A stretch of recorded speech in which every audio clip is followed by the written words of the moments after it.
cabin air filter in a 2022 Nissan Pathfinder. So I'm gonna come to the passenger side first, guide down. What we're gonna do is pop these two things out on the side.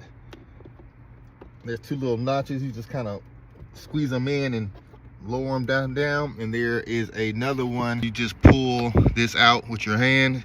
Don't be scared to give it a little tug, and this whole thing will fall right on there. That white thing here, this is the filter. Little tab on the side. You just pull that tab off and get to the filter and pull it out. And you see the arrows will be pointing down. The arrow is pointing down like that. It's pointing down.